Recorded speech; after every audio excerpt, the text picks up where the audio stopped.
tout ce côté-là et derrière, c'est des peintures à l'huile que moi j'ai fait. D'accord? La peinture à l'huile se travaille avec des produits comme ça de Perrottine et tout ça. Voilà, S'il y en a qui sont déjà venus, ils doivent vous se souvenir quand vous avez pu sortir les produits. Voilà. Alors après, au milieu, vous verrez, ça c'est tout fait avec du bois et on appelle ça du chantournage parce que c'est découpé avec une machine et c'est assemblé comme des puzzles et il y a des puzzles même sur la table. Ça c'est, il y a même une boîte à musique que je vous montrerai. D'accord?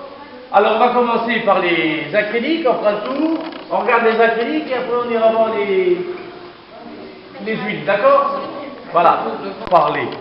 Quand je vois ces deux-là, par exemple, hein, et par exemple, les deux personnages-là, alors oui, des fois quand je suis vraiment plongé dans cette toile-là, j'ai l'impression de les entendre parler, d'entendre une conversation, mais je m'imagine, bien sûr, c'est dans mon esprit. Mais moi, ça me donne cette impression-là. C'est comme dans certaines peintures que je fais, si je reste une demi-heure dehors ou un quart d'heure devant ma toile, il y a un moment donné où j'ai l'impression que je pénètre dedans, que je me trouve dans une rue ou dans des... il faut travailler la peinture pour pouvoir se comprendre ça. On a l'impression, celui qui aime bien ça, à un moment donné, vraiment, il est plongé dans sa toile, quoi. Voilà, alors voilà, c'est ça que je voulais vous montrer là-dessus. Bon, après, on aime ou on n'aime pas, ça c'est autre chose. Hein. À chacun son truc, hein, c'est normal. Mais moi, je voulais montrer d'abord, avant tout, le mouvement, le monde qu'il y a là-bas. Voilà, là, vous voyez, il y a des africaines, là. Alors ça, j'ai bien aimé parce que j'aime bien les têtes, et puis j'aime bien les jolies femmes africaines, là.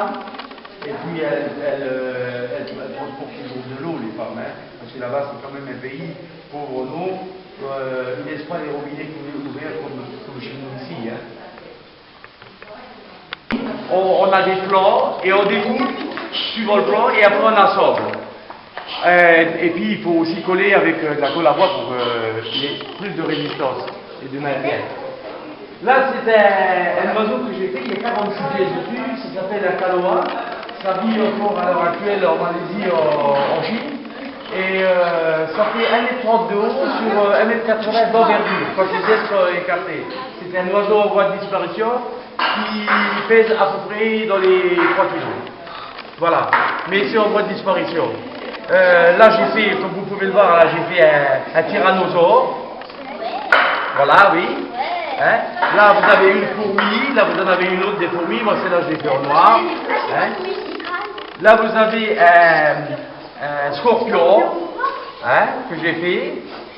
Et la mouche là c'est Sandrine qui l'a faite aussi. Vous voyez? Là ce sont des puzzles, regardez, ça c'est un puzzle qu'elle a fait. Voilà, là il y en a un autre des puzzles. Là j'ai fait un masque africain. Dans du chêne. Ne poussez pas les tables s'il vous plaît. Et puis alors ça c'est du chêne. Alors là j'ai fait donc une pomme. Et puis de l'autre côté j'ai fait une feuille. Combien d'heures que tu as fait pour faire ça? En gros 150 heures de travail pour faire ça. Voilà. Voilà. Est-ce que vous aimez ça? Oui. Vous aimez bien aussi? Oui. Ah, ben, pardon? Moi j'aime bien. Le tyrannosaure. Un tyrannosaure. De quoi? Voilà les enfants. Bon, je vous invite à passer à l'autre table et à aller voir la démonstration.